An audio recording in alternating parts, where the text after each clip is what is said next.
Assalamualaikum warahmatullahi wabarakatuh. Waalaikumsalam. Selamat pagi, salam sejahtera buat kita semua, salam sehat selalu. Ini saya tampil lagi nih, kali ini untuk sharing ya, kita akan sharing ke adik-adik semuanya.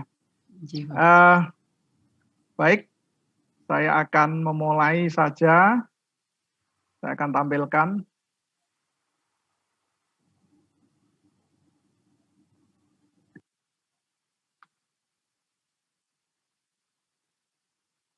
Mbak Aca sudah terlihat ya?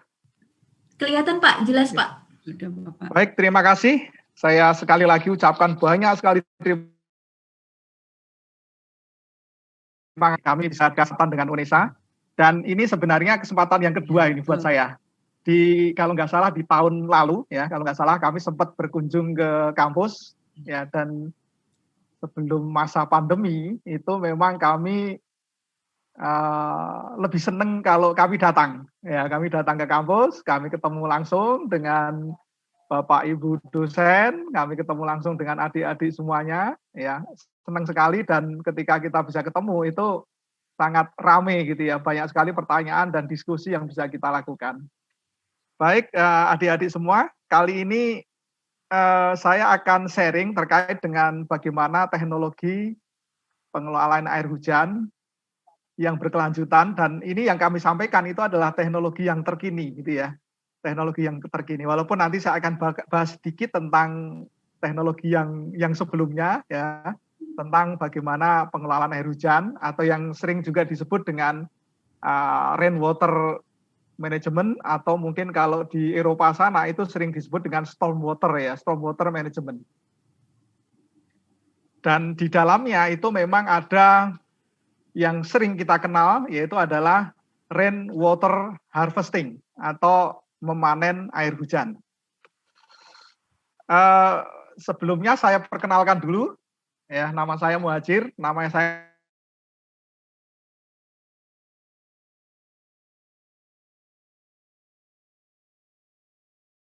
memang singkat, sebenarnya termasuk nama saya cuma satu kata.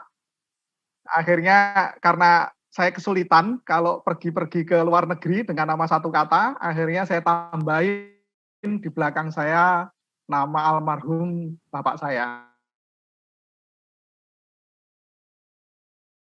atau ayah saya. Jadi Muhajir Asrori ya. Pergi-pergi kemana PT Wahana Duta Jaya Rucika, kebetulan saya juga Head of Rucika Institute. Kemudian saya juga kebetulan diamanahi sebagai Ketua Asosiasi Plumbing Nasional. Itu email saya, kemudian ada nomor handphone saya. Jika nanti ada hal-hal yang di luar ini tidak tersampaikan, silahkan kontak, bisa lewat email maupun lewat telepon. Nah, sebelum kita awali tentang rainwater management atau rainwater harvesting, itu tidak lepas dari konsep green building atau green concept. Karena salah satu aspek yang dinilai dari green itu adalah bagaimana kita bisa mengelola air hujan dengan optimal ya, atau dengan maksimal, atau kita bisa memanfaatkan air hujan. Saya sedikit sampaikan ke adik-adik semua, yaitu bagaimana tentang green concept atau 4R for green concept. Yaitu yang dulu kita mengenal dengan 3R ya, tapi sekarang tambah 1R lagi, yaitu reduce. Reduce itu apa? Mengurangi limbah yang terproduksi. Ya, sering sekali ada satu paradigma yang mungkin kurang tepat atau sedikit kurang tepat terkait dengan bagaimana kita menyikapi plastik gitu ya. Ya, sebenarnya yang menjadi isu dari plastik itu adalah bukan plastiknya. Ya, bukan plastiknya. Karena plastik itu sebenarnya juga salah satu bahan pengganti yang lebih baik. Ya, yang lebih baik. Karena apa? Plastik sebenarnya menggantikan logam. Ya, yang jadi problem itu adalah sampah plastik ya, untuk mereduce ya, mengurangi limbah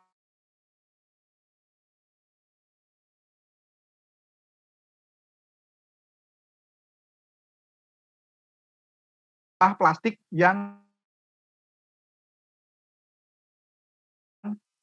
mengakibatkan reuse, nanti ada recycle. Reuse itu menggunakan kembali limbah yang dibuang gitu ya.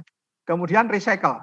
Nah, recycle itu adalah merubah produk melalui mechanical properties-nya sehingga dapat digunakan kembali. Ya, dan yang terakhir itu adalah recover. Ya, dulu kita hanya mengenal reduce, reuse, recycle. Nah, kita sekarang ada tambahan lagi yaitu recover. Recovery itu adalah merubah limbah menjadi bahan bakar atau energi untuk bisa digunakan kembali. Nah, kebetulan itu ada kami punya proyek di Surabaya, itu kalau nggak salah di Benowo. Ya, itu ada di situ dibuat pembangkit listrik tenaga sampah. Ya, di Surabaya. Ini cukup menarik. Ya, cukup menarik sekali. Kami kebetulan punya proyek di sana untuk terkait dengan sistem perpipaannya. Ya, dan harapannya itu akan di-copy oleh daerah-daerah lain ya untuk bisa merecover atau mengubah sampah itu menjadi energi. Karena saya akan sampaikan yaitu terkait dengan green building atau bangunan hijau. Ya, adik-adik mungkin kalau ini ya. Mungkin di jurusan sipil ya, biasanya sih kalau nggak salah sipil, kemudian arsitek dan sudah dimasukkan semua ya, tapi atau teknik lingkungan ya, itu pasti belajar tentang ini ya, green building atau bangunan hijau. Ya, bangunan hijau adalah bangunan yang dalam desain, konstruksi atau pengoperasiannya itu mengurangi dan menghilangkan dampak negatif dan dapat menciptakan dampak positif. Jadi menghilangkan dampak negatif dan menciptakan dampak positif. Dampak positif terhadap apa? Yaitu terhadap iklim dan lingkungan alam. Bangunan hijau melestarikan sumber daya alam dan meningkatkan kualitas hidup. Ya, ini kenapa kok ini sangat disoroti ini, bangunan hijau atau green building. Jadi sebenarnya landasannya seperti ini. Landasannya adalah bahwa manusia modern ya sekarang, kalau manusia zaman dulu kan tinggalnya di gua gitu ya katanya ya. Manusia modern itu sekarang ternyata lebih banyak berada di dalam bangunan. Dan menurut penelitian itu hampir lebih dari 80% itu berada di dalam bangunan kesehariannya. Ya, apalagi masa pandemi ini ya kan? Ya kan, masa pandemi ini aja kalian juga mungkin belum mulai tatap muka dengan dosen ya, belum tatap muka dengan pengajar kan, masih di rumah kan, ya kan. Nah, apalagi mohon maaf, untuk di masa tidak pandemi pun itu juga kita paling banyak berada di dalam bangunan. Contoh saja, kalau kayak saya saja ya, saya sebagai karyawan gitu ya, saya bangun pagi, berangkat ke tempat kerja, itu mungkin membutuhkan waktu 1 sampai 1,5 jam, sudah masuk kantor, sudah di dalam bangunan, sampai jam 5 misalnya. Jam 5 mungkin pulang lagi, jarak dari kantor ke rumah mungkin 1,5 jam, masuk lagi ke rumah, di dalam bangunan, sampai pagi lagi. Ya kan? Kalian juga pasti akan seperti itu. Nah, makanya konsepnya itu adalah karena manusia itu sering di dalam bangunan, sehingga apa? Bangunan itu harus menyehatkan gitu. Jangan membuat tidak sehat. Ya, jadi konsepnya seperti itu awalnya. Ini adalah beberapa persyaratan yang terkait dengan plumbing di dalam bangunan hijau atau green building. Pertama adalah penggunaan energi, air, dan sumber daya lainnya secara efisien. Kemudian tindakan pengurangan pencemaran dan limbah, menggunakan kembali atau daur ulang. Ya. Dan yang ketiga itu adalah penggunaan bahan yang tidak beracun. Ya, ini sangat penting. Penggunaan bahan yang tidak beracun. Ya. Kemudian etis dan berkelanjutan. Ini adalah hal-hal yang mesti harus diperhatikan di dalam konsep-konsep green building. Kemudian ini beberapa aturan terkait dengan bangunan hijau ya di Menteri Pekerjaan Umum itu sudah ada tentang bangunan hijau, yaitu nomor Peraturan Menteri Pekerjaan Umum dan Perumahan Rakyat itu nomor 02 PRT/M tahun 2015. Kemudian ini kebetulan saya ambil dari Peraturan Gubernur Jakarta ya, dan saya yakin di Jatim juga pasti ada, ya pasti ada, dan saya juga beberapa kali, apalagi mungkin di Surabaya ya, di apa namanya, di wali kota Surabaya yang sangat konsen terhadap ini ya, terhadap green ya. Ya, saya yakin sudah ada aturannya juga di Surabaya.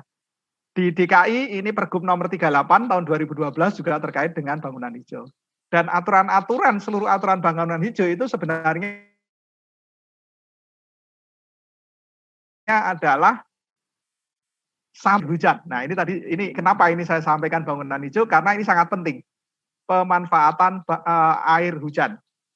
Adik-adik semua, terus terang di Indonesia ini air hujan masih diremehkan, bahkan malahan malah di-blame. Ya, di-blame atau di apa? Di-blame itu dijelekkan gitu ya. Dijelekkan atau dibilang sebagai biang kerok.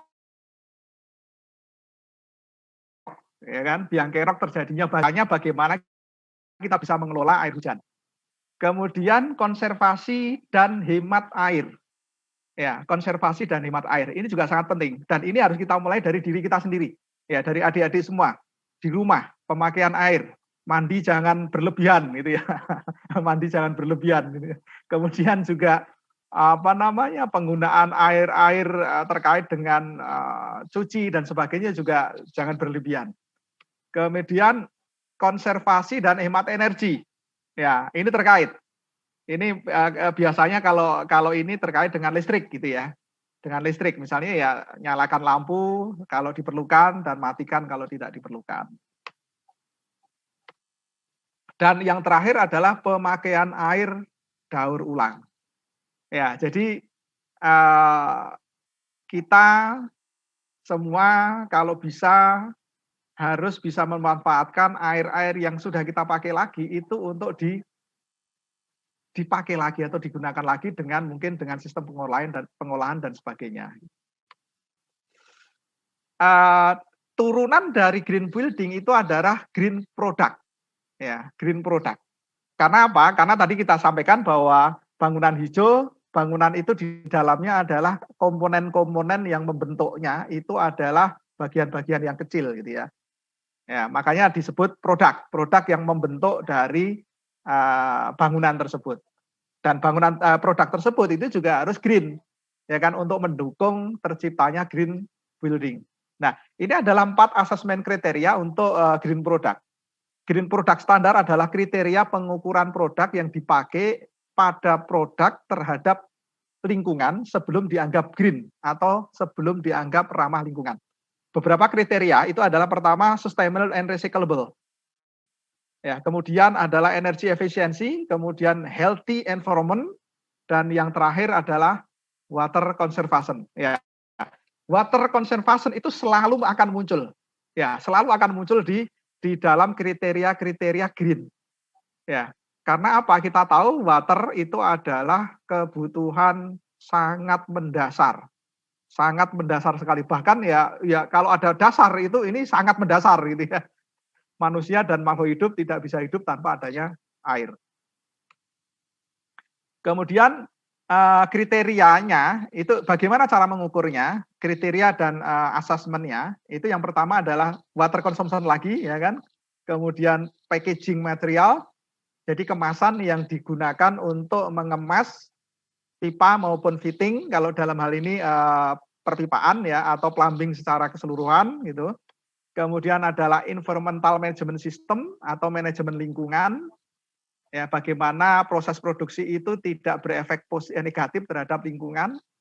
Energy consumption, kemudian ada product information. Ya, product information itu sangat penting. Karena ini adalah hak customer atau hak konsumen untuk mendapatkan informasi yang benar terhadap produk. Ya, untuk mendapatkan informasi yang benar terhadap produk. Untuk mendapat kejujuran terhadap produk. Ini sangat penting makanya. Kemudian tentunya produk quality.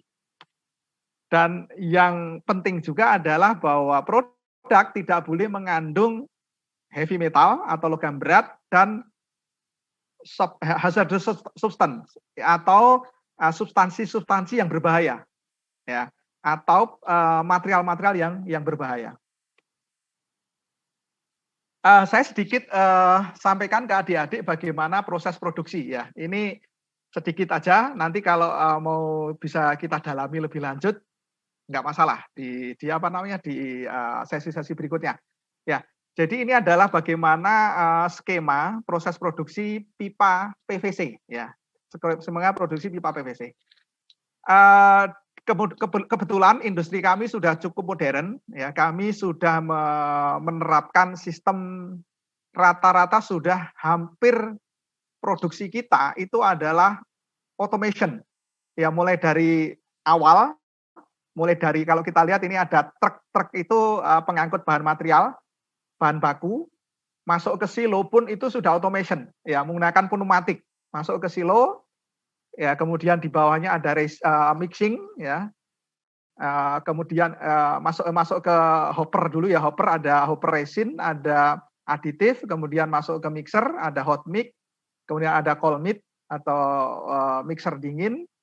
Kemudian di sini ada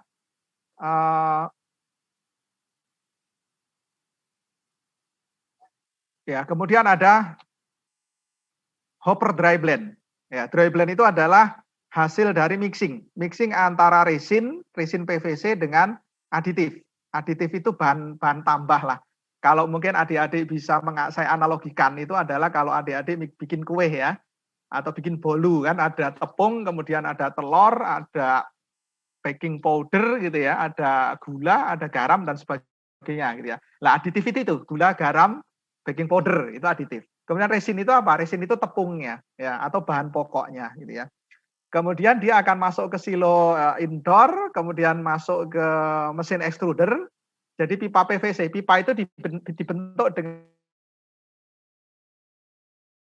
proses namanya extrude. Ya, jadi ini nih bikin mie ya, bikin mie yang itu digiling gitu ya. Jadi di extrude akhirnya keluarlah mie-nya gitu ya. Nah, kalau ini di extrude keluarlah pipanya. Nah, sebelum menjadi pipa ya, di prosesnya itu ada penarikan yang disebut dengan haul off, kemudian ada printing itu untuk memberikan cap di pipa, kemudian ada mesin potong karena pipa harus dipotong sepanjang sesuai dengan standar. Kalau standar pasar itu 4 meter gitu ya. Kemudian end forming itu pembentukan ujung pipa ya, atau socketing gitu ya. Baru nanti masuk ke lori dan akan dikirim ke customer ya. Nah, kalau ini adalah untuk proses produksi fitting PVC. Nah, di belakangnya identik ya, sama yang di wilayah sini. Nah, bedanya adalah kalau untuk fitting itu menggunakan mesin namanya injection. Kalau di proses extruder itu bahannya dari tepung ya, tapi kan dipeletkan dulu menggunakan mesin pelletizer namanya. Ya, kemudian baru menjadi pelet. Pelet itu kayak inilah, kayak makan burung gitu ya. Ya, kayak makan burung gitu kan. Baru nanti masuk ke mesin injection ya kan, dicetak ya. Kalau fitting itu sistemnya dicetak. Ya, nanti di cutting, baru di packing, baru ke pengiriman. Nah, adik-adik ini pipa, kemudian rainwater harvesting itu tidak terlepas dari namanya plumbing. Karena apa? Ini definisi plumbing itu seperti ini. Sistem yang digunakan untuk menyalurkan air yang berhubungan dengan pipa dengan peralatannya yang mencakup air hujan, air limbah, dan air minum yang dihubungkan dengan sistem yang dibentuk.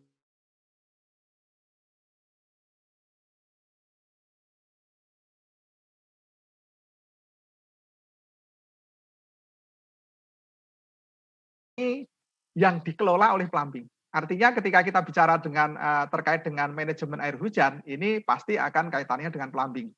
Ya, karena apa? Karena yang dikelola adalah air hujan. Di dalam SNI 8153 itu bahwa plumbing itu lebih dari 200 macam. Ya, tetapi pipa itu adalah salah satu bagian yang sangat penting di dalam plumbing. Ya, pipa itu sebenarnya hanya komponen dari plumbing atau bagian dari plumbing, tetapi yang sangat penting.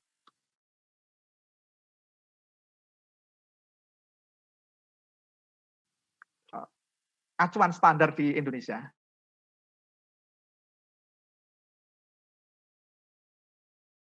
Ya, jadi dipengaruhi oleh negara-negara maju ya, akhirnya banyak sekali standar-standar dari negara maju itu diadopsi.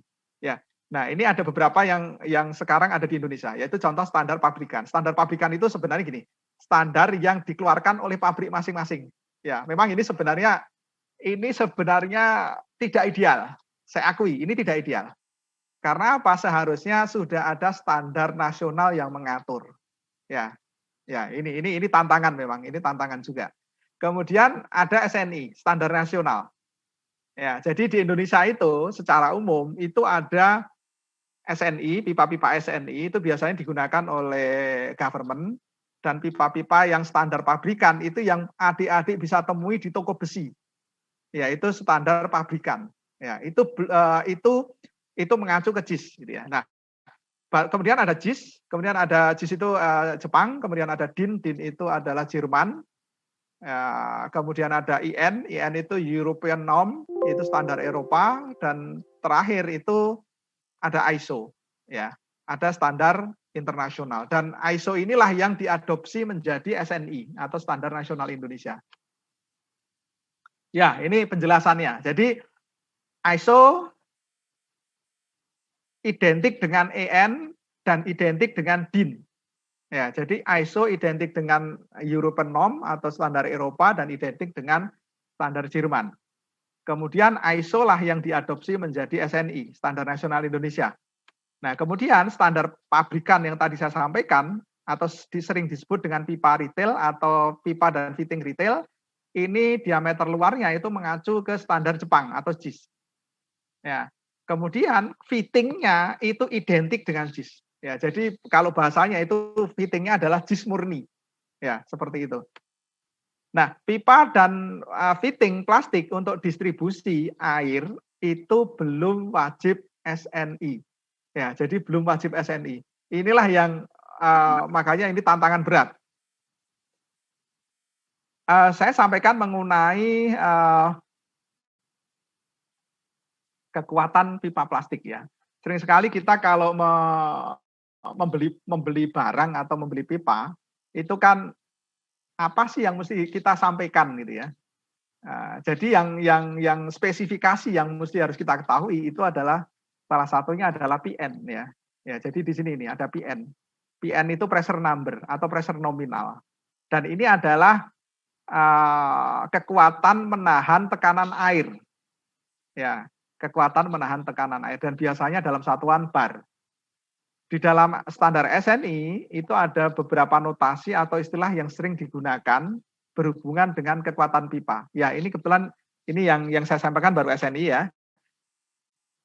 Ya, jadi di SNI ada DN, diameter nominal atau nominal diameter. Ini adalah penyebutan diameter, bukan diameter luar pipa. Ya. Kemudian ada OD, outer diameter, ada ID, internal inside diameter, ada tebal, ada SDR. SDR itu standard dimension ratio, yaitu perbandingan ketebalan dengan diameter luar. Ada PN ya tadi saya sebutkan, pressure number, itu kekuatan menahan tekanan air. Ada S, ada series, dan ada di sini ada sigma. Sigma itu descent stress. Nah, ini kira-kira korelasinya ya antara PN, SDR, dan S. Ya, adik-adik nanti jangan khawatir, ini nanti saya akan share materi ini ke adik-adik semua. Jadi mungkin sekarang nggak perlu nyatet-nyatet, nanti saya akan kasih semuanya.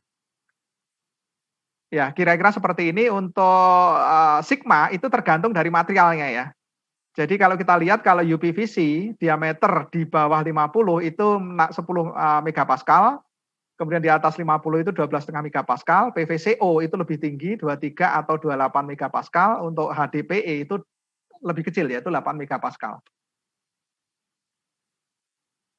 Untuk standar pabrikan itu notasinya itu biasanya kita kenal ada istilah kelas itu AW dan D. AW itu untuk air bersih bertekanan, sedangkan D itu untuk pipa air limbah. Ya, tentunya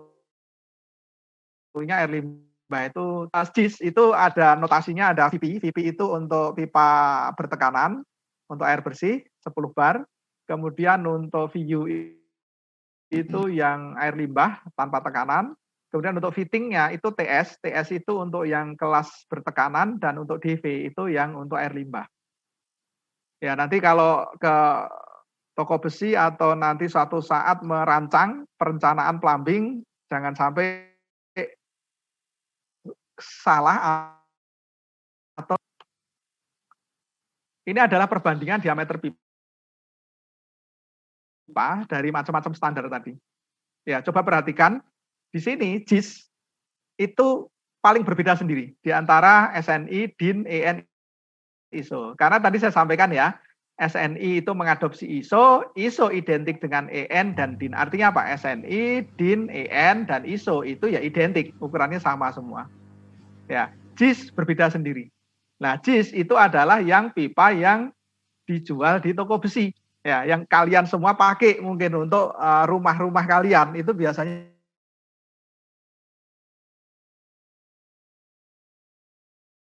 menggunakan JIS. Ya, kemudian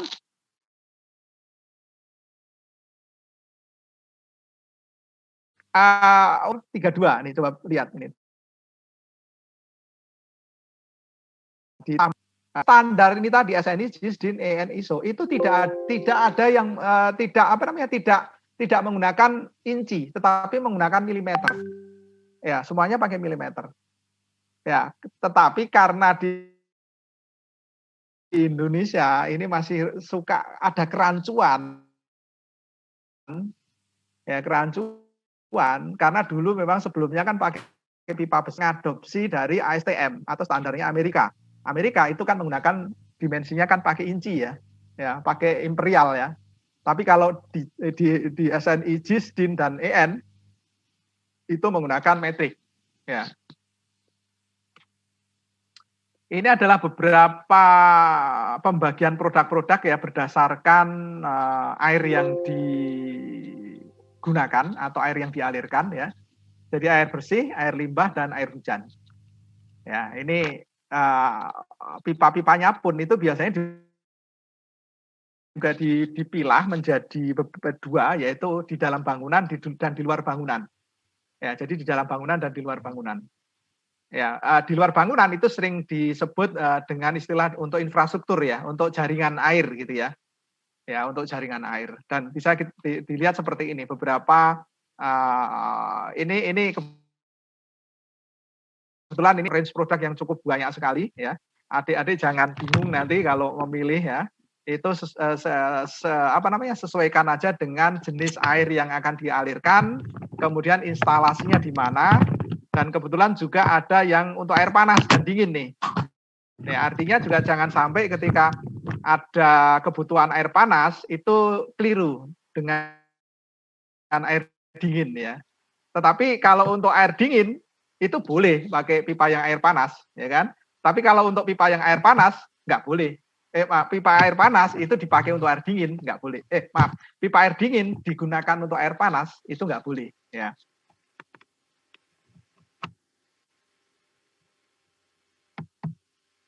Nah, kita sudah mulai akan membahas mengenai ke rainwater management. Ya, adik-adik ini kalau kita lihat ini sebelum urbanisasi ya sebelah kiri ya, itu harapannya harusnya ketika hujan itu air yang meresap ke dalam tanah itu 80%. Ya, karena mungkin daya resap tanah sudah mulai masih tinggi, kemudian juga air resapan tanah juga sudah masih banyak gitu ya. Kemudian yang run off itu adalah yang akan mengalir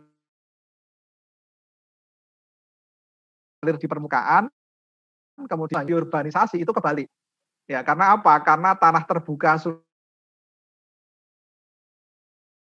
dan disusul dengan apa? Permeabilitas tanah itu sudah mulai bermasalah. ya daya resap tanah sudah mulai bermasalah. Akhirnya kebalik. 80% runoff, 20% meresap. Dan inilah yang potensi akan mengakibatkan banjir. Ya. Nah, ini adalah masalah banjir. Ini kebetulan ini di Jakarta ini ya. Kalau di Surabaya sih kayaknya nggak separah Jakarta ya. Mungkin sih sudah mulai ya banjir, tapi nggak separah Jakarta tentunya. Ini Jakarta ini. Jakarta parah banget ya. Nah, berdasarkan Aqueduct Global Flood Analyzer, Indonesia adalah negara dengan jumlah populasi berdampak banjir terbesar ke-6 di dunia. Ya, sekitar 640.000 orang itu setiap tahunnya itu kena banjir. Kemarin ya adik-adik juga dengar kan di mana itu, di Aceh sama Padang ya kalau nggak salah. Itu kemarin juga saya dengar di mana itu, wilayah mana itu juga banjir besar ini ya. Kemudian berdasarkan data dari BNPB, itu setiap tahunnya itu ada kejadian 464 banjir. Ya, ini besar sekali loh.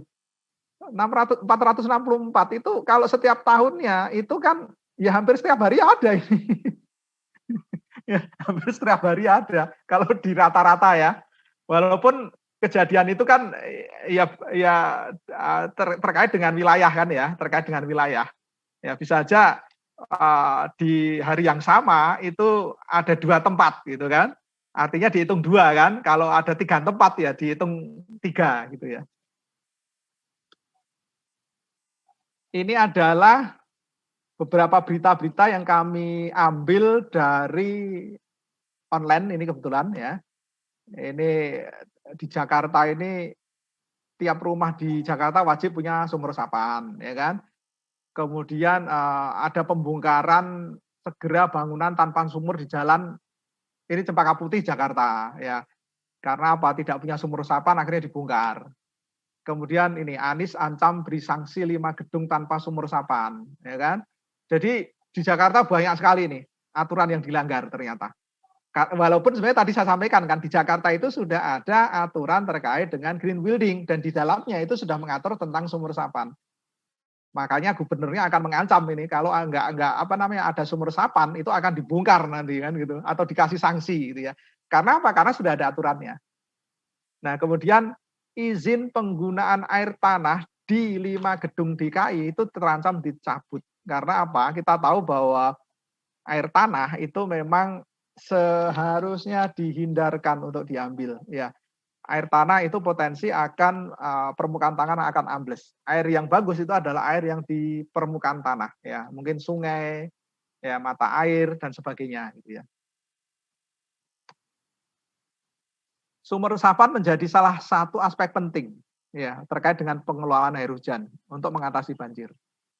Ini juga kaitannya dengan apa? Ketika air hujan tidak dimanfaatkan dengan benar, itu apa? Pada saat musim kemarau itu terjadi krisis air. Ya, ini contoh-contohnya ini. Ya kan di daerah-daerah tertentu ya, itu ketika musim kemarau itu sudah pasti ada krisis air ya. Contoh misalnya di mana? Kalau di Jawa Tengah itu di DIY ya, itu di Gunung Kidul ya, itu sering sekali terjadi seperti itu. Kurangnya resapan air mengakibatkan krisis air di musim kemarau. Ya, ini masalah ini. Di Indonesia problemnya yaitu kalau musim hujan banjir, musim kemarau kekeringan kan gitu. Nah, ya sebenarnya salah satu untuk mengatasi masalah itu ya nanti akan kita bicarakan gitu ya.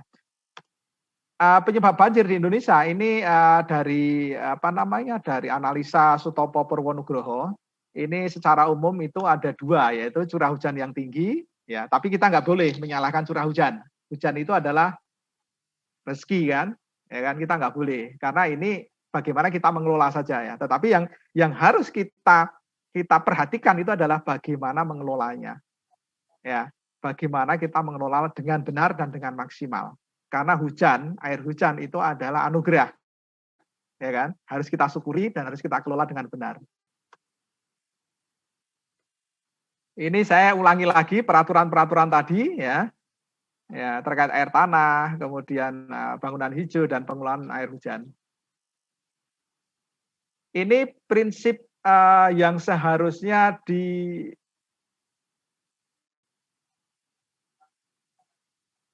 diketahui tentang pengelolaan air hujan. Jadi air hujan itu seharusnya itu dikembalikan lagi ke tanah, diresapkan kembali di ruang terbuka. Kemudian tetapi ketika permeability tanah sudah mulai bermasalah atau daya resap tanah bermasalah, karena juga sering sekali kalau tanah-tanah sudah dibeton, pohon-pohon sudah ditebang, ya daya resap tanah juga mulai berkurang. Ya kan? Nah, apa yang harus dilakukan? Yang dilakukan adalah air harus dialirkan ke sungai secepat mungkin atau dikumpulkan untuk ditampung. Ya, baru nanti dialirkan ke sungai. Ya, inilah yang harus dua hal yang mesti harus kita pahami dan harus kita lakukan gitu ya. Nah, ini juga saya sering sekali sampaikan bahwa penting sekali memisah antara air hujan dengan air bekas. Ya, karena air hujan masih bisa kita manfaatkan kembali, sementara air bekas itu harus diolah dulu sebelum dilepaskan ke lingkungan. Ya, air bekas itu harus diolah dulu sebelum dilepaskan ke lingkungan.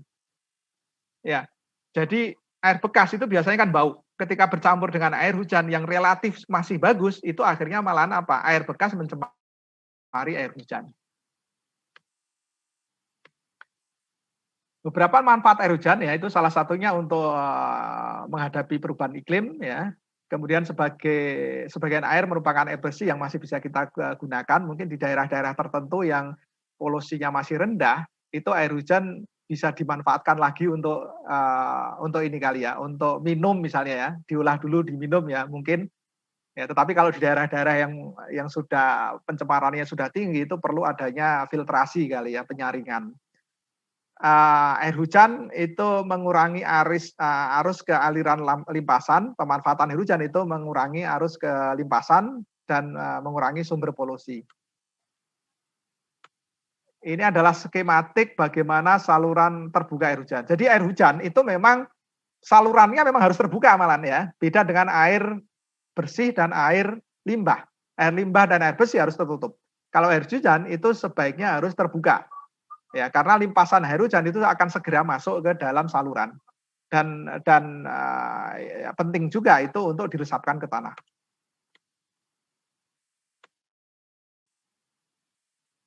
Tata cara pengelolaan air hujan itu sebenarnya kita sudah punya SNI, yaitu SNI nomor 8456 itu mengatur tentang sumur dan parit resapan air hujan. SNI ini adalah merupakan revisi dari 2 SNI sebelumnya. Ya, kemudian ruang lingkupnya itu meliputi tentang ketentuan intensitas dan periode tertentu, intensitas hujan dengan periode tertentu. Ini kira-kira beberapa contoh ya di dalam SNI tersebut bagaimana penerapan atau desain sumur resapan. Ya, ini kira-kira seperti ini ya. Jadi limpasan air hujan kan ada 2 ya, dari atap bangunan, terus kemudian dari perkerasan misalnya. Jadi di situ misalnya ada beton, ada aspal dan sebagainya. Ini juga yang ditampung di parit dulu ya, baru nanti akan masuk ke sumur resapan. Kemudian ini adalah parit resapan air hujan. Ya, kira-kira seperti ini. Bagaimana parit itu juga seharusnya berfungsi untuk peresapan air hujan juga. Ya, tapi memang problem besar di Indonesia itu adalah karena permeability tanahnya itu sudah mulai kurang bagus. Ya, dekat pantai ya. Ya, bahkan kalau dekat pantai itu malah kebalik.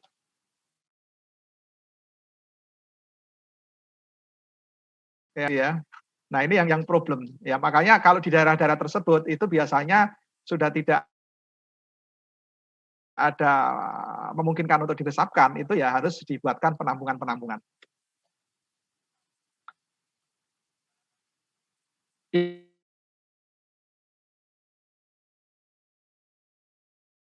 Ya ini sudah konvensional ya.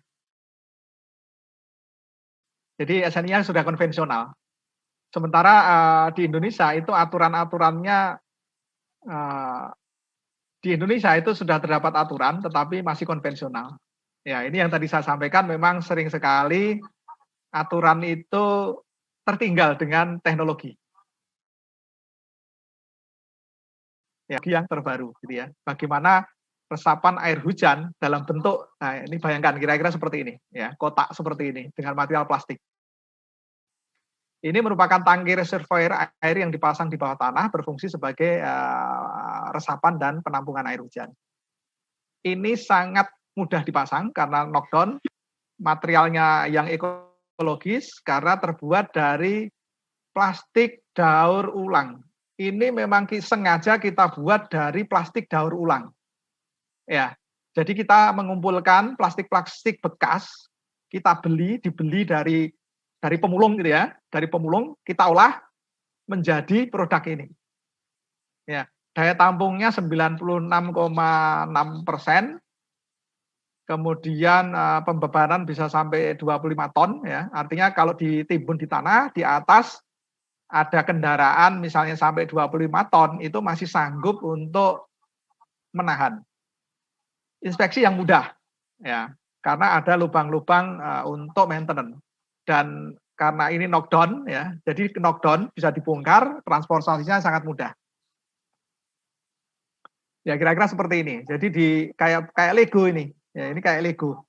Persis kayak Lego, tapi besar ya, kalau Lego kan kecil. Bahannya daur ulang dari PP, polipropilen. Ya, jadi ini recyclable. Ya, bahkan ini ya dari daur ulang gitu ya, dimanfaatkan lagi. Daya tampung yang besar sampai 96,59%, beban sampai 25 ton ya. Ini sudah diuji produk ini. Dan ada inspeksi ya, inspeksinya untuk maintenance. Ya, ini ya, ini pada saat ngangkut bisa di packingnya mudah sekali, itu bisa ditumpuk-tumpuk. Handlingnya mudah dan untuk proyek skala besar ini sangat ini sekali, efisien sekali. Produk ini memang masih kita bikin di Jepang, ya dibikin di Jepang. Dan di sana itu setiap produk itu mesti harus diuji, yang saya maksud adalah produk yang kaitannya dengan konstruksi itu harus diuji terhadap ketahanan gempa karena di Jepang kan hampir tiap 2 minggu ya itu terjadi gempa itu di sana itu. Ya, sering sekali terjadi gempa. Dan ini bisa nahan untuk gempa skala 8 skala Richter. Ini kira-kira bagian-bagiannya ya seperti ini. Nah, penggunaannya itu untuk resapan maupun untuk penyimpanan air atau rainwater harvesting ya, untuk dipanen lagi, disimpan kemudian dipanen. Untuk resapan menggunakan cover geotextile atau cover yang bisa meresap, ya kan? Kalau untuk tampungan itu berarti covernya itu kedap air. Nah, kira-kira seperti ini layoutnya. Ya, ini untuk penyimpanan. Ya, jadi mungkin dari talang atau dari selokan gitu ya, atau dari parit gitu ya, masuk ke penampungan, kemudian baru nanti akan dimanfaatkan lagi atau dikeluarkan. Di sini ada misalnya ada bak kontrol gitu ya. Nanti ada ini contohnya ini pakai submersible pump atau pompa celup ya. Nanti akan dimanfaatkan lagi untuk nyiram dan sebagainya. Ini untuk resapan ya. Dari talang misalnya atau dari parit masuk ke bak kontrol, masuk ke sistem, nanti akan diresapkan ke tanah. Ya. Ketika ternyata daya resapnya nggak seimbang, dia akan overflow. Ya, jadi akan overflow dan akan disalurkan ke selokan. Ini kira-kira standar penimbunannya bisa sampai ditumpuk sampai 5 tumpukan. Nah, ini didesain dengan sistem computerized ya, dengan komputerisasi Ya, dan yang perlu diperhatikan itu adalah luas tanah yang tersedia, gambar set plan, volume air hujan yang ingin diresapkan atau disimpan, data kedalaman air tanah, kemudian data jenis, daya dukung, dan permeability tanah. Ya, karena ini sangat penting. Nah, ini adalah beberapa langkah-langkah yang distandarkan di dalam SNI ya. Kalau di SNI 8456 itu ketika air tanah di sini ya ada K, itu air tanahnya itu lebih dalam dari ini permeability tanah lebih besar dari 2 cm per jam. Jika ya, itu potensi untuk diresapkan. Ya, tapi kalau jika tidak, itu langsung. Ya, berarti tidak akan mungkin dipakai sumur resapan, tapi digunakan adalah penampungan air. Ya, tapi ketika ternyata permeability-nya itu lebih besar dari 2 cm per jam, ya, kemudian ternyata jarak dengan sumur resapan air hujan itu 2 meter, dengan PB itu pondasi bangunan ya 1 meter, dan dengan septic tank 5 meter, ya boleh digunakan untuk sumur resapan. Jadi jaraknya harus diatur terkait dengan jarak terhadap pondasi, jarak terhadap septic tank gitu ya, itu harus diperhatikan. Kemudian ini bagaimana menghitung debit air yang ditampung dalam sumur resapan. Ya, jadi debitnya adalah Q, K sama dengan C itu koefisien runoff atap atau perkerasan. Itu kalau di SNI 8456 itu angkanya 0,95. Jadi C kali I itu adalah curah hujan, A itu adalah luas atap atau luas perkerasan. Ya, jadi nanti debitnya ketahuan. Dan satuannya dalam meter per meter kubik per detik.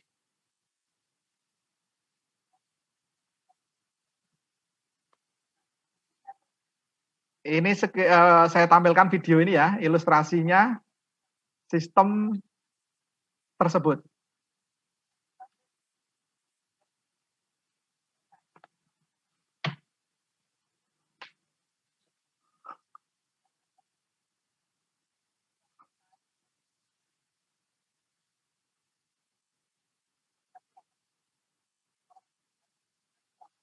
Mbak Aca, maaf, apakah suaranya terdengar? Oh, nggak ada, Pak. Oh, nggak ada. Iya. Maaf, ini saya ulangi lagi berarti. Sebentar, maaf. Saya stop share dulu ya. Saya lupa tadi.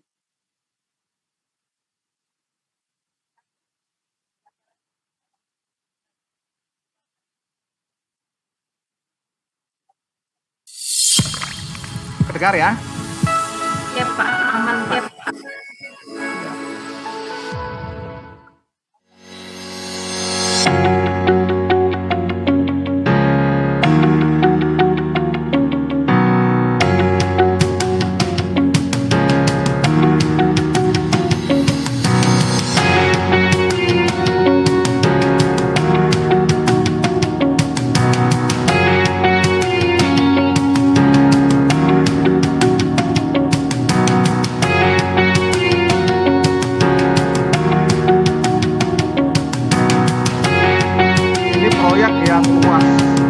Panjang 10 meter kali 52.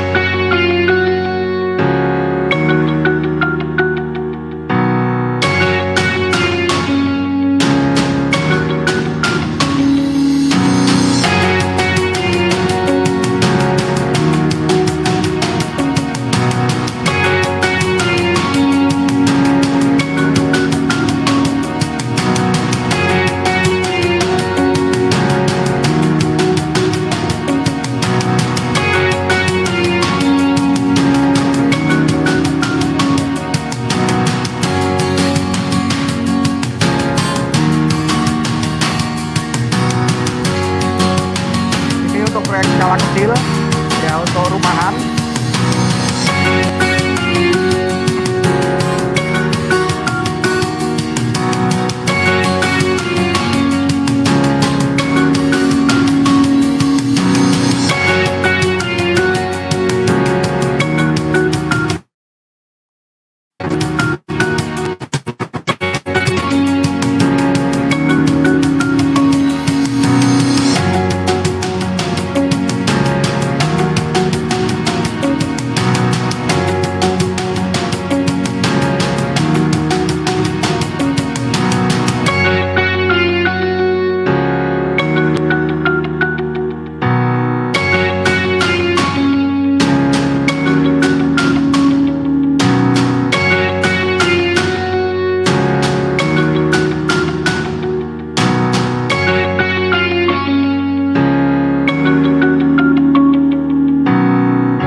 Ya, ini adalah ringkasan dari tadi, dari proses tadi. Kita lanjut aja mungkin dari dari video sudah sangat jelas bagaimana instalasinya. Baik, saya rasa itu saja yang bisa kami sampaikan. Barangkali nanti ada pertanyaan atau diskusi kami persilahkan. Saya kembalikan ke Mbak Aca. Terima kasih Mbak Aca. Terima kasih Pak Muhajir atas paparan materinya. Kita di sini sudah punya beberapa pertanyaan nih Pak. Langsung saja kita ke pertanyaan pertama ya Pak Muhajir. Ya, kami Izin persilahkan. bertanya, bedanya pipa PVC dan HDPE itu apa? Dan bagaimana cara untuk sambungan antar pipa PVC dan pipa HDPE, Pak? Ya, baik. Saya izinkan saya sambil coret-coret ya. Jadi biar ini nih, biar lebih enak. Saya akan tampilkan lagi. Pertanyaannya adalah perbedaan antara, maaf ini, pipa PVC dan HDPE. Perbedaan antara PVC dan HDPE. Ya. Nah, ini saya cas dulu ini. Ya. Mbak Aca, sudah terlihat? Sudah, Pak. Ya. Nah, jadi mungkin ini ya PVC. PVC itu singkatan dari polyvinyl klorid.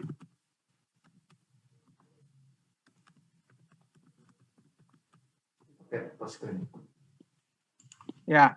Kemudian kalau PE atau biasa disebut dengan HDPE ya, HDPE itu high density polyethylene.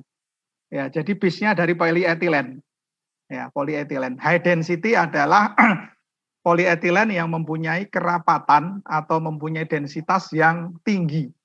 Ya, karena PE itu, plastik PE itu biasanya juga dibagi menjadi 3 ya. Ada low density LD, ada MD, MD itu medium density, dan HD ya, high density. Lah bedanya apa? Secara kasat mata itu bedanya kalau PVC, biasanya kalau di pasaran PVC itu warnanya putih atau abu-abu. Kalau yang JIS itu abu-abu, ini yang JIS. Kalau yang apa namanya warna putih itu yang tadi saya sebut adalah pipa standar pabrik, ya, standar pabrikan. Ini warna putih. Ya. Kemudian kalau HDPE itu biasanya dengan warna hitam. Itu hitam. Ini untuk air ya, untuk air minum. Untuk air minum atau air bersih. Tapi juga ada PE yang warna-warna lain. Itu biasanya kalau HDPE warna kuning, PE warna kuning itu untuk gas. Itu kuning. Terus kemudian kalau PLN ada yang warna merah gitu ya. Nah, itu juga tergantung, kadang-kadang tergantung apa namanya si pemesannya ya. Kalau PLN biasanya untuk kabel ducting, pembungkus kabel itu warna merah. Tapi secara umum kalau untuk air itu warnanya hitam. Nah, bedanya apa kalau penyambungannya? Kalau PVC itu nyambungnya pakai namanya solvent semen. Atau yang sering disebut dengan lem PVC. Ya. Ini solvent semen atau lem PVC. Tapi kalau HDPE itu biasanya menggunakan namanya butt fusion. Ya, dengan butt fusion. Ya, butt fusion itu apa? Butt fusion kalau adik-adik kalau lem PVC sudah sering lihat ya. Lem PVC sudah sering lihat. Kalau butt fusion itu gini. Butt fusion itu dari kalau ada pipa itu sesuai dengan namanya ya. Maaf saya agak ngomong ini agak sedikit nggak bagus. Butt itu kan mohon maaf pantat ya atau bokong gitu ya. Nah, kenapa kalau disebut seperti itu? Karena memang dia akan ketemu gini, dari ujung pipa ke ujung pipa akan ketemu, ya kan? Ini akan ketemu, ya kan? Nanti jadi seperti ini. Nah, baru nanti ini kayak dilas gitu ya. Jadi ada proses pemanasan, ini dipanaskan ujungnya, nanti disatukan. Ya, jadi dari ujung ke ujung. Nah, proses pemanasannya itu dengan dipanaskan. Ada alat mesin pemanas namanya. Nanti ada satu kesempatan saya akan atau gini deh, nanti saya akan kasih link di apa namanya, kami di kalau kalian adik-adik masuk ke channel YouTube-nya Rucika, itu di situ ada semuanya. Video tentang penyambungan pipa, ada. Nanti silahkan dilihat di sana. Ya, kira-kira seperti itu. Ya, Mbak Aca. Ya, baik Pak Muhajir. Untuk pertanyaan selanjutnya ya Pak. Ya. Selamat pagi, saya Yuli Rahyanti. Izin bertanya, bagaimana cara mengatasi banjir di suatu daerah yang sebelumnya sudah dibangun tanggul tetapi tetap banjir? Bahkan tanggulnya sampai jebol nih Pak. Dan apakah ada cara lain untuk mencegah banjir selain dengan membuat tanggul? Ya, gimana nih Pak kira-kira? Ya, jadi gini banjir. Ya. Memang yang namanya ini ya fluida ya. Fluida atau kita bilang air deh. Air itu, ini ada satu kunci, air itu tidak bisa dilawan.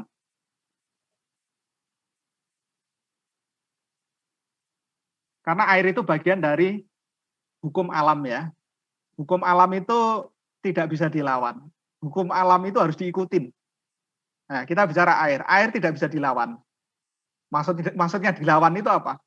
Ketika ada air yang kenceng sekali, dibentung. Nggak akan mungkin bisa bentung kalau ternyata airnya itu terus-terusan datang. Ya kan? Air itu energi yang sangat besar sekali.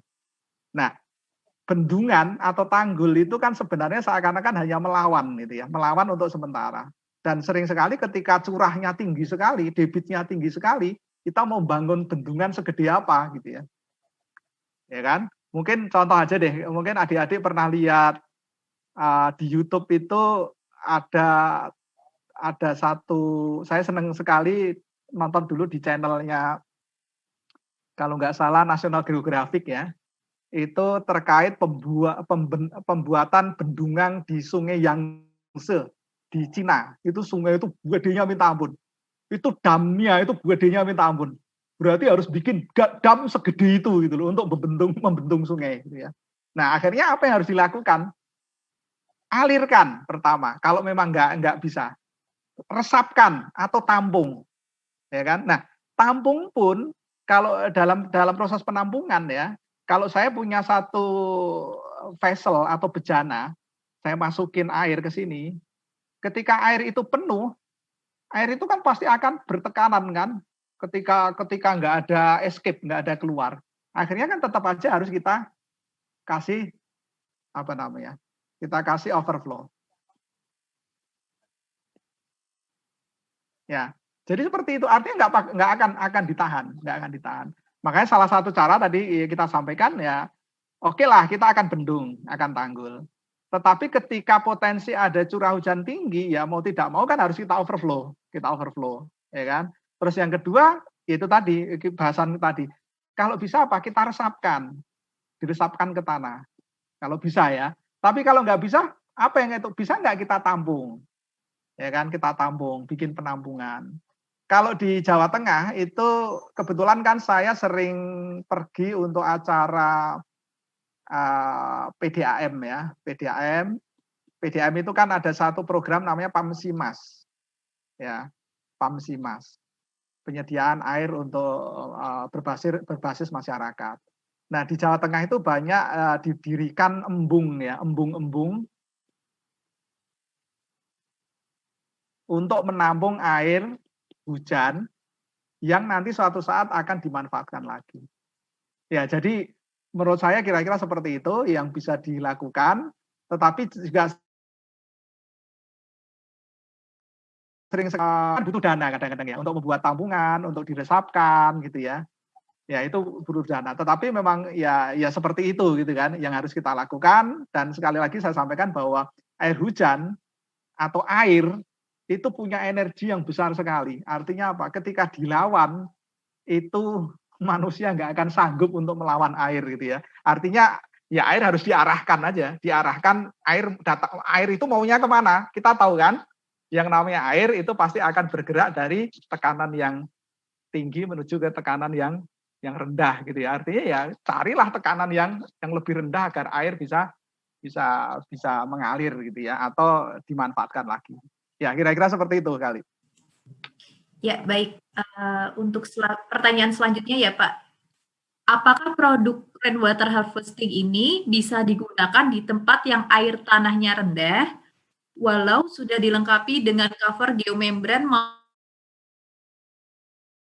maupun aplikasinya di dalam tanah, perlu ditreatment apa saja tanah sekitarnya, apakah bisa langsung dipasang setelah itu diuruk?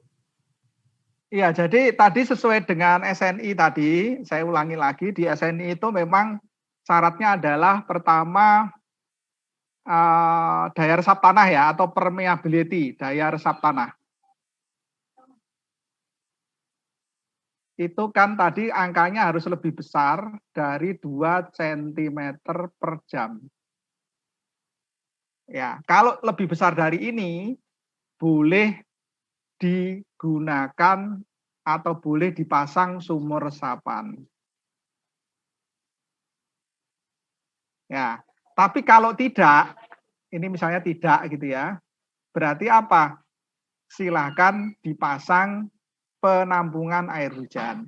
Ya, penampungan air hujan. Tetapi tadi ada syarat-syaratnya lagi kan tadi ya. Jarak dengan pondasi seperti apa, jarak dengan safety tank seperti apa, dan sebagainya. Gitu ya. Nah, sebenarnya secara umum ya itu aja.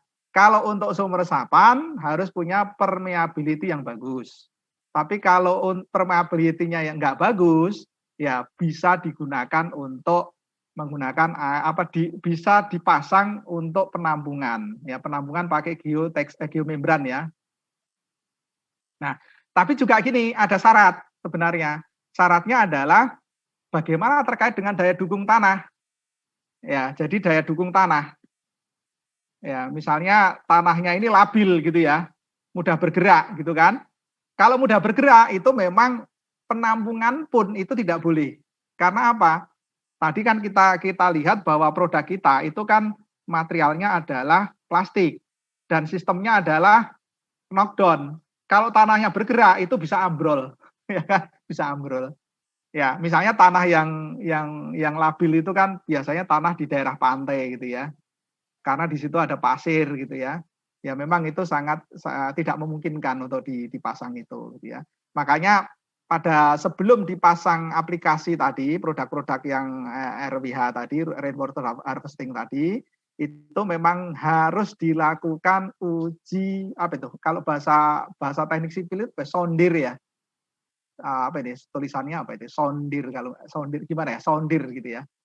Nah, kan harus dilakukan itu. Jadi untuk menguji tanah ya, bagaimana struktur tanahnya, apakah memang apakah memang layak untuk digunakan dipasang sumur resapan atau penampungan air air hujan gitu ya. Nah, itu nanti data-data itu kita perlukan agar apa? Kita bisa memutuskan, oh itu bisa, oh itu tidak. Ya, kira-kira seperti itu. Ya, baik. Untuk pertanyaan selanjutnya nih Pak Muhajir, ini terkait dengan produk rucikasiponik. Jadi, apakah perlu kemiringan dan perbedaan level atau sloping pada produk rucikasiponik sistem pada penerapannya nanti, Pak? Wah, ini pertanyaannya cukup ini nih, cukup menarik ini. Kita hari ini tidak membahas sifonik, tapi ada yang nanya sifonik.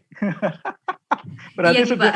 sudah banyak ini nih, kelihatannya sudah beberapa sudah paham tentang ini ya, teknologi pengelolaan air hujan. Ya, nanti kesempatan lain kita bisa bicara tentang sifonik. Tapi oke, ini kita jawab dulu.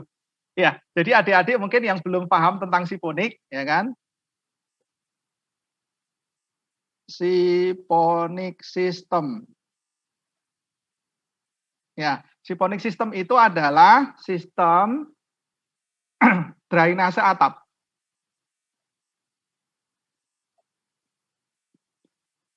Ya, jadi misalnya saya punya atap, ya kan, atap rumah. Tadi ini saya tampung, ini ada namanya gutter gitu ya, ada talang. Kalau yang konvensional sekarang itu kan saya gambar gini aja deh, lebih apa namanya? Misalnya saya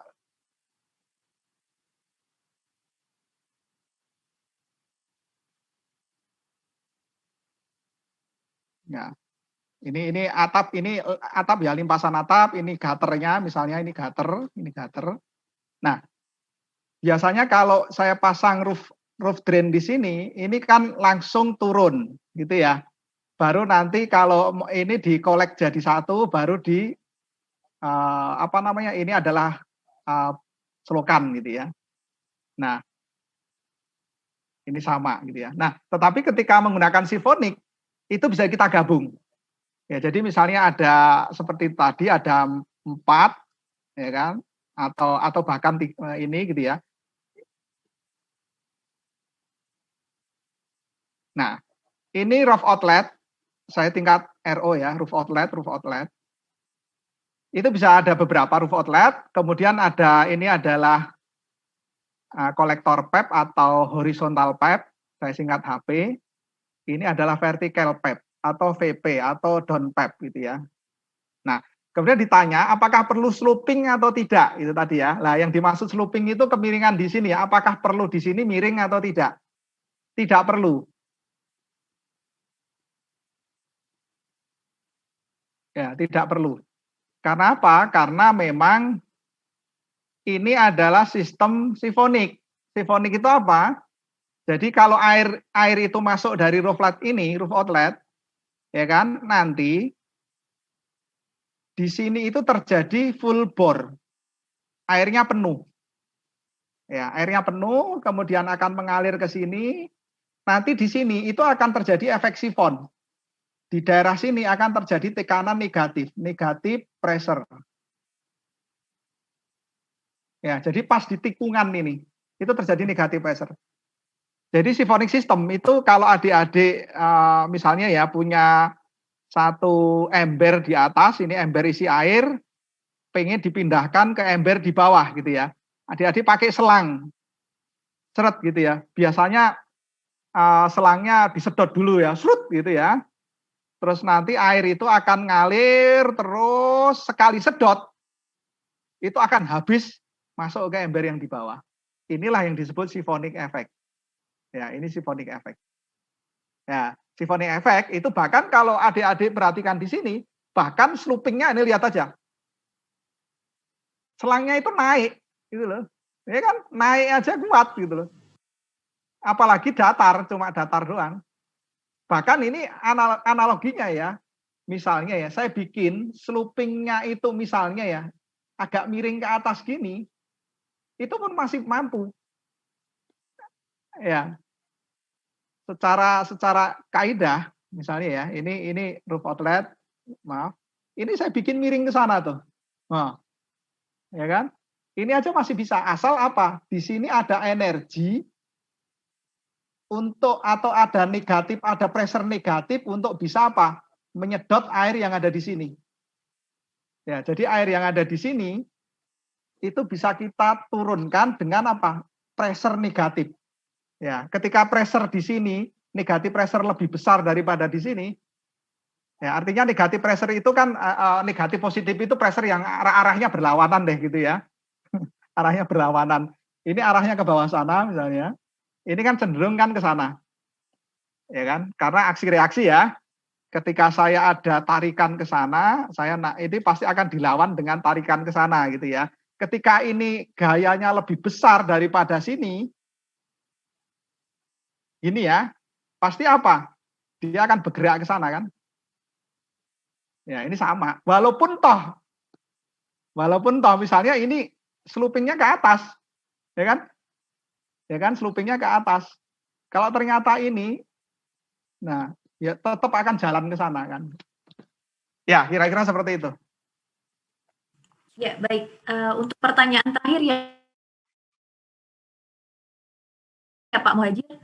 Selamat pagi, saya Valian Dito Hashim. Izin bertanya, di kota saya tekstur tanahnya itu berkapur. Mohon sarannya penggunaan pipa tipe apa yang paling cocok dan alasannya jika harus menggunakan pipa tersebut, Pak. Gimana Pak kira-kira?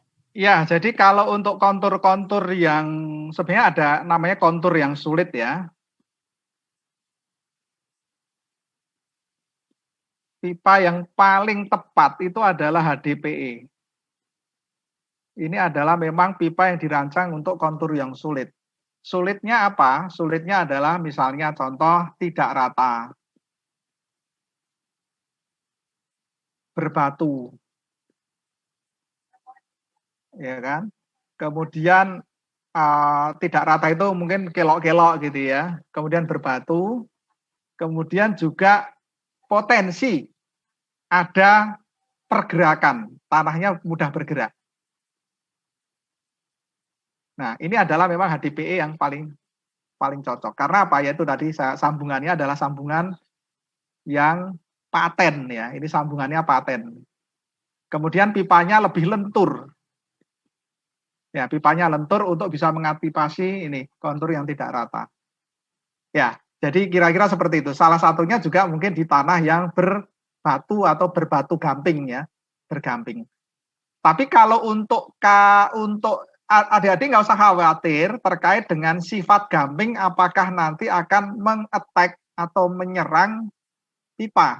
Nggak usah khawatir. Plastik itu sangat tahan terhadap chemical yang cukup ekstrim. Ya, jadi sifat kimia yang cukup ekstrim itu bisa diantisipasi oleh plastik. Ya, jadi terkait dengan kapur, apakah kalau kapurnya sendiri itu bisa merusak pipa? Tidak.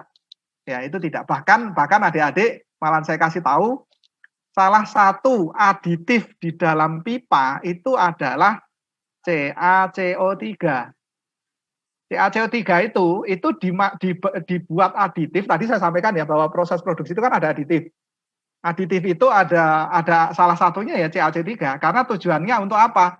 Pipa biar lebih stiff. Ya, stiff itu kaku. Jadi kalau kaku itu apa? Kaku itu akan kuat menahan impact. Ya, impact itu benturan. Ya, jadi sesuatu yang kaku itu cenderung lebih kuat menahan impact. Ya, makanya justru CaCO3 itu ditambahkan di dalam proses produksi untuk pembuatan pipa. Ya, mungkin itu. Ya, baik. Jadi teman-teman tidak terasa nih sesi Q&A kita sudah berakhir. Karena masih banyak pertanyaan yang belum sempat terjawab, buat teman-teman tidak usah khawatir karena kita akan menjawab pertanyaan tersebut dan akan kita kirimkan ke email teman-teman masing-masing nanti ya. Nah, bagi para peserta webinar, nanti setelah ini akan